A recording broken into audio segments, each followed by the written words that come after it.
Welcome to Two Boys in a Book. These are nighttime readings from a mom and her two boys. Let's go on an adventure through reading. Chapter 27, A $2 Million Pearl. Night fell and I went to bed. I slept rather badly. Sharks played an important role in my dreams. The next morning at 4 o'clock, I was awakened by the steward Captain Nemo had placed at my service. I quickly got up, dressed, and went to the lounge. Captain Nemo was waiting for me. "Are you ready, Monsieur Aronnax?" he asked. "I'm ready." "Please follow me." "What about my companions, Captain?" "They've already been awakened, and they're waiting for us." "Aren't we going to put on our diving suits?" I asked. "Not yet. I haven't allowed the Nautilus to get too near shore, and we're still fairly far from the Manar bank, but I've had the dinghy prepared. It will take us there and save us a long walk. Our diving suits are in it, and we'll put them on when we're about to start our underwater exploration."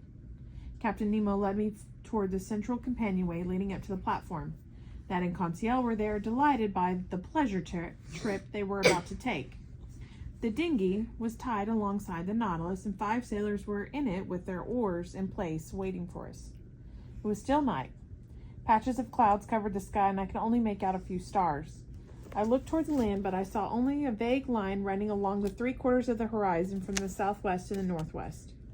During the night, the Nautilus had sailed up the west coast of Ceylon and was now on the other side of the bay, or rather gulf, formed by this island and Manar Island. It was in these deep waters that lay oyster beds, that inexhaustible field of pearls that stretched for more than 20 miles. Captain Nemo, Conseil, Ned Land, and I took places in the stern of the dinghy. The coxswain held the tiller, and his 4 companions took up their oars. The ropes mooring us were released, and we were off. The dinghy headed south. The oarsmen did not hurry. I noticed that although they pulled vigorously, they waited 10 seconds between strokes, according to the system used in most navies. When their oars were in the air, drops of water would fall off and crackle on the dark surface of the ocean like bits of molten lead. A light swell coming from the open sea made the dinghy roll slightly, and several wave crests slapped against its bow. We were silent. Was Captain Nemo thinking? Perhaps about the shore we were approaching, which he felt to be too near, unlike Canadian, who felt it was still too far away. As for Conseil, he had come along merely out of curiosity. Toward 5:30, the first glimmers of dawn outlined the horizon more clearly. Toward the east, it was rather flat, and then toward the south it rose a bit. The island was 5 miles away, and its shore still blended with misty waters. Between us and the land, the sea was deserted. Not a single boat or diver was in sight. A profound silence reigned in this meeting place of pearl fishermen. As Captain Nemo had said, we had arrived in the waters a month too soon. At 6, daylight was suddenly upon us, with the rapidity peculiar to tropical regions where there is no real dawn or twilight. The sun's rays pierced the cloud banks piled up on the horizon, and the sun itself rose rapidly. I could now clearly make out the shore with a few trees spread out here and there. The dinghy continued on toward Manar Island, rising up to the south. Captain Nemo stood up and looked at the sea. He then gave the order to drop anchor. But scarcely any chain had to be let out, for this was one of the shallowest spots in the entire oyster bed, and the water was little more than 3 feet deep. The dinghy immediately swung around in the ebb tide. "Here we are, Monsieur Aronnax," said Captain Nemo. "You see this narrow bay? In a month it will be filled with fishermen and their boats, and it is these waters they will so bravely dive. This bay is well suited for such fishing. It's sheltered from strong winds, and there's neither much a swell, all of which is very helpful to the divers. Now let's put on our suits and begin our excursion." I did not answer, and while the sailors helped me put on my diving suit, I looked at the questionable waters. Captain Nemo and my 2 companions were also getting dressed. None of the men of the Nautilus were going to accompany us on the new excursion. Soon we were imprisoned up to our necks in a rubber suit, and our air tanks were fixed on our backs. As for the room corps lamps, they were not in sight. I mentioned this to Captain Nemo before my head was encased in its copper helmet. "We don't need them," he answered. We won't be going very deep, and therefore the sun's rays will be enough to light our way. Besides, it wouldn't be wise to take an electric lamp along with us. Its light might have the unfortunate effects of attracting some of the more dangerous inhabitants of these waters."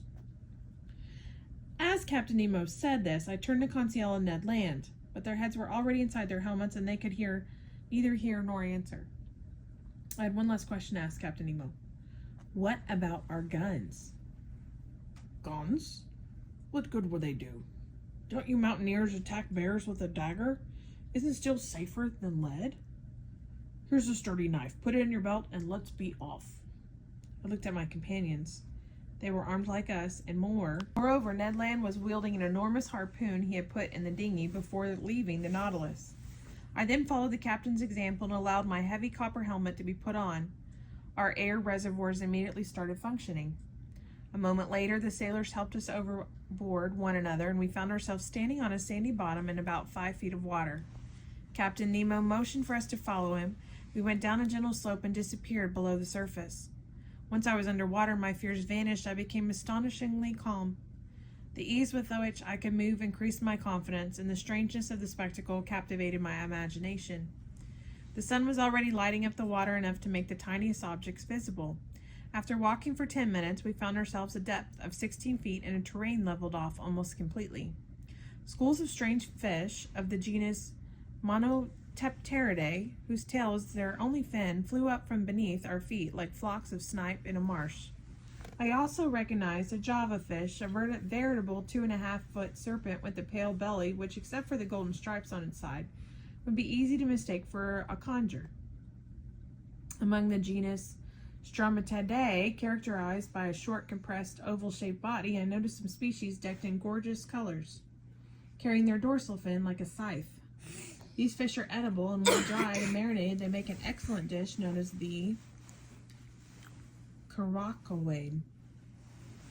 I also saw some trancubar fish belonging to the genus Apsophoridae, whose bodies were covered with a scaly armor in 8 longitudinal sections.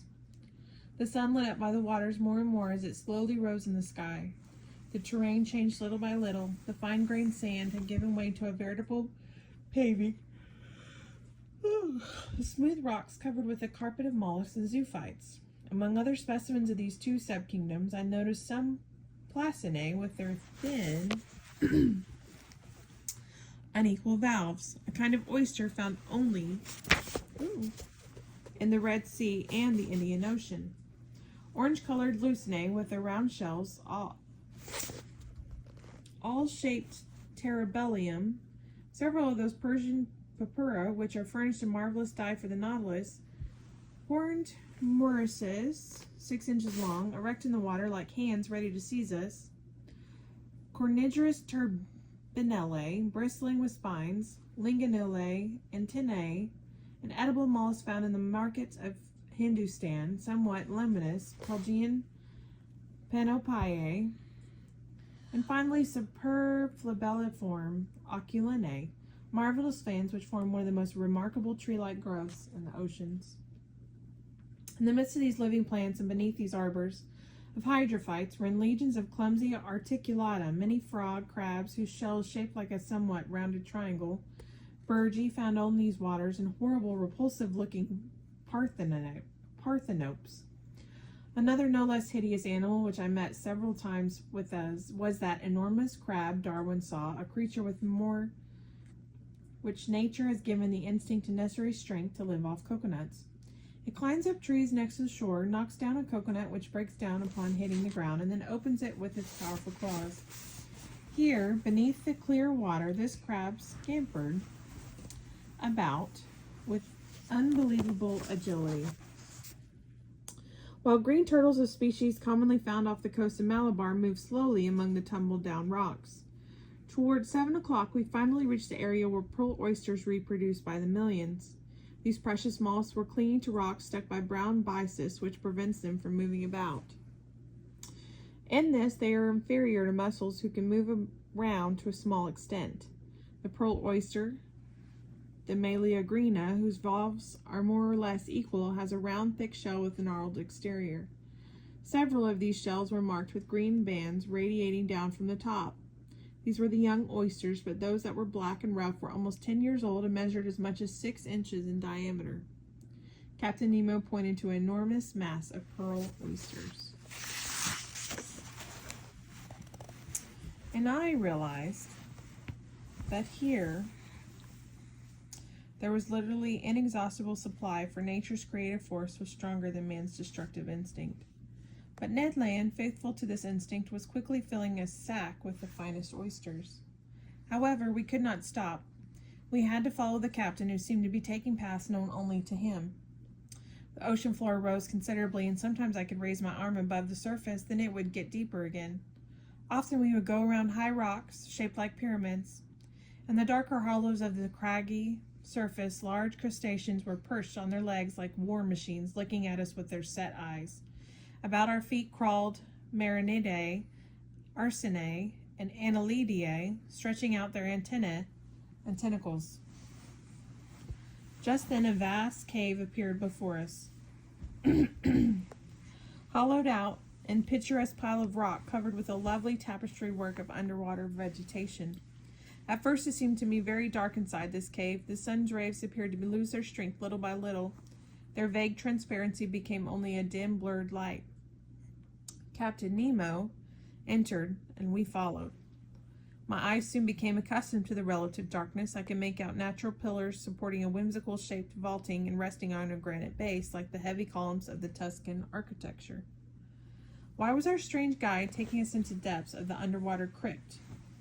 I was soon to know. After going down a rather steep slope, we found ourselves standing at the bottom of a sort of circular pit. There, Captain Nemo stopped and pointed to something I had not noticed.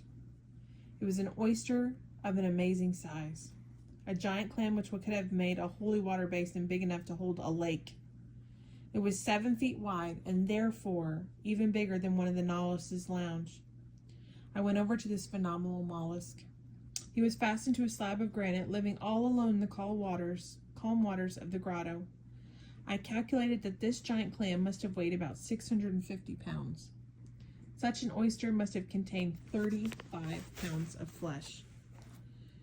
It would have taken the stomach of a gargantua to digest several dozen of these. It was obvious Captain Nemo already knew this creature was here. It wasn't the first time he had paid it a visit, but I was wrong in thinking he had brought us here to show us a wonder of nature. Captain Nemo had a particular reason for wanting to see how this giant clam was getting along. The creature's 2 valves were partly open. The captain inserted his dagger to prevent them from closing again. Then with his hands he lifted up the frigid membranes which formed the animal's cloak. There, among the leaf-like folds, I saw a loose pearl the size of a coconut. Its roundless, perfect clarity and marvelous sheen made it a jewel of incalculable value. I was carried away by my curiosity and stretched out my hand to take it, weigh it, and feel it, but the captain stopped me and indicated he did not want me to touch it. He then removed his dagger with one swift motion, and the 2 halves of the clam suddenly closed. I then realized that what Captain Nemo had in mind. By allowing this pearl to remain inside the giant clam, he could let it grow as much as he wanted. Each year, the creature would add new layers to it. Only the captain knew where this marvelous fruit of nature was ripening. He alone was bringing it up, one might say, so that one day he might take it to his precious museum. He might even have started the growth of this pearl, as they do in China and India, by placing some piece of glass or metal inside the giant clam and allowing this object to become covered with the creature's pearl-forming secretions. In any case, by comparing this pearl with others, I knew with this that in these captain's collection, I estimated it to be worth at least $2 million. But it was more a wonder of nature than a piece of jewelry, for I can't imagine what woman's ear could support such a weight. The visit to the giant clam was over. Captain Nemo left the cave, and we went back to the oyster beds in the midst of clear waters not yet disturbed by the work of divers.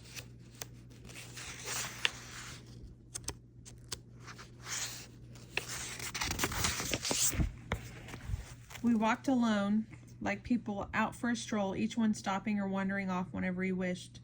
As for me, I had no longer a bit troubled by the dangers which my imagination had so ridiculously exaggerated. The ocean floor rose up, and soon I was walking in the depth of 4 feet with my head out of water.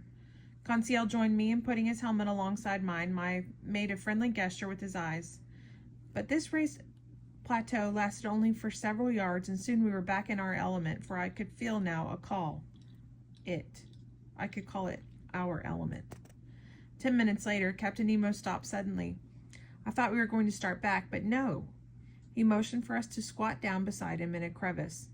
He pointed to a place in the water, and I looked hard to try and discover what he saw. About 15 feet away, a shadow appeared and descended into the ocean floor.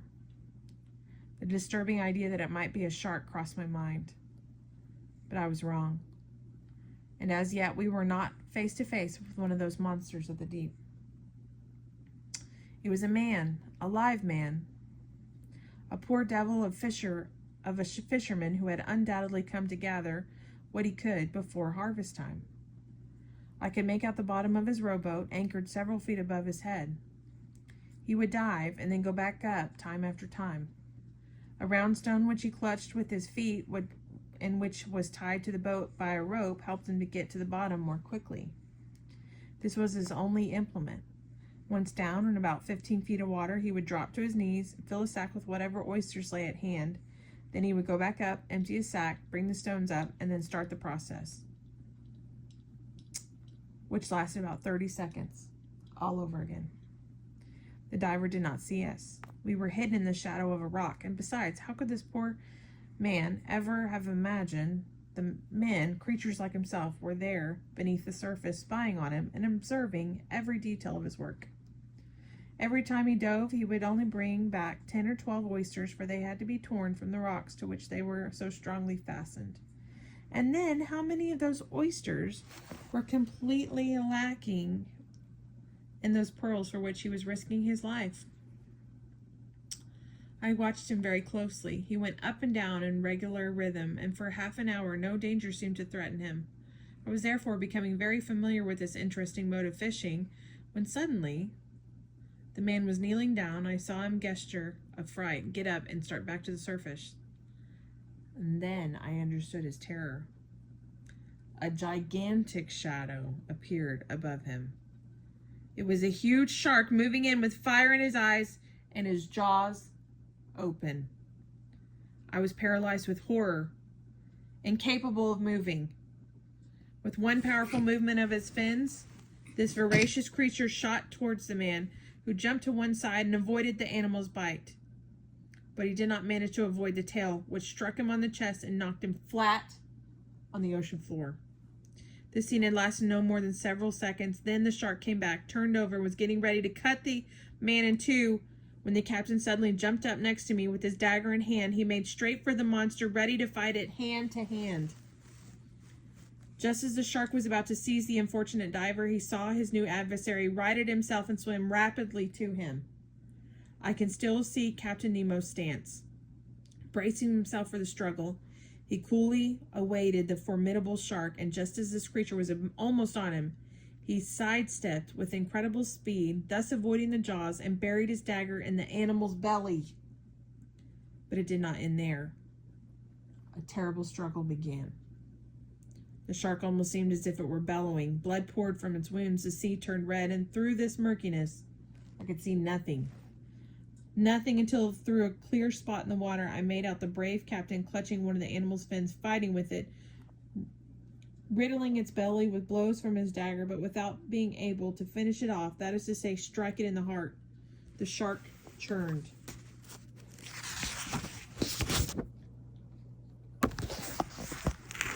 The water so furiously that it came close to knocking me over.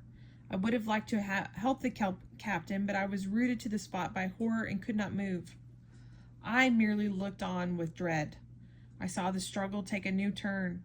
The captain fell to the ground, knocked over by the enormous creature's weight. Then the shark's jaws opened like some huge shearing machine, and the captain would have been done for if Ned Land had not rushed forward as quick as lightning and hurled his harpoon at the fish.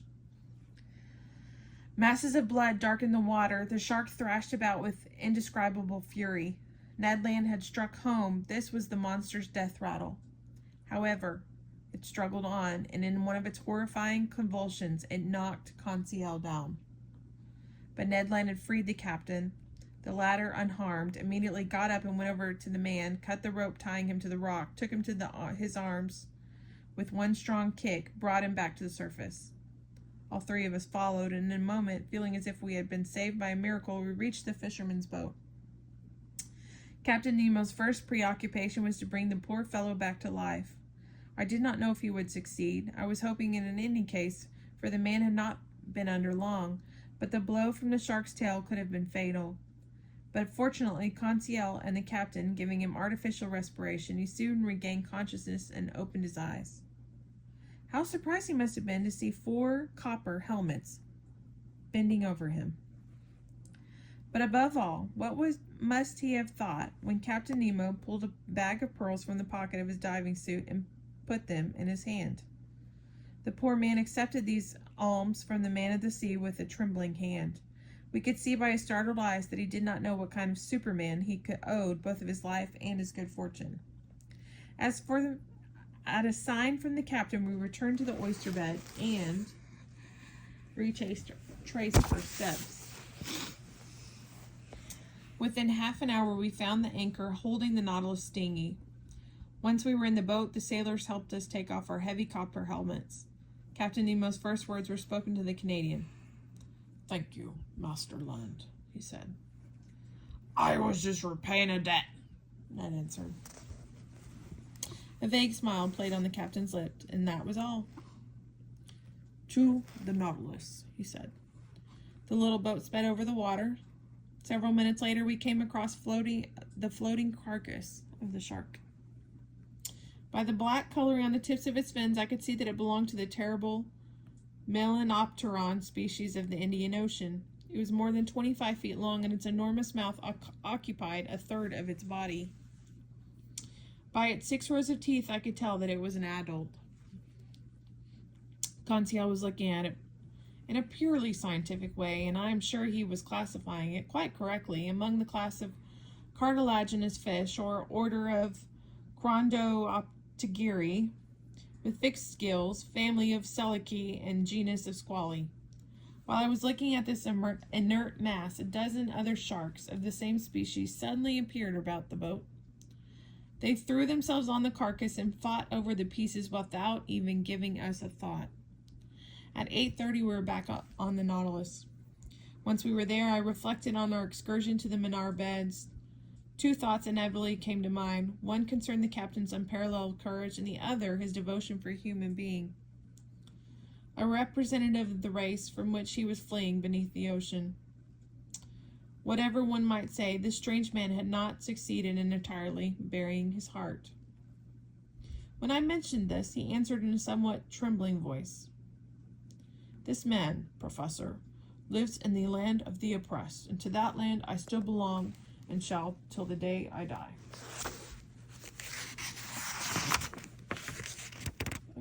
Thanks for watching. Tune in for chapter 28. 28 and check out our gaming channel, Watch and Boom. Okay. Good night. Bye.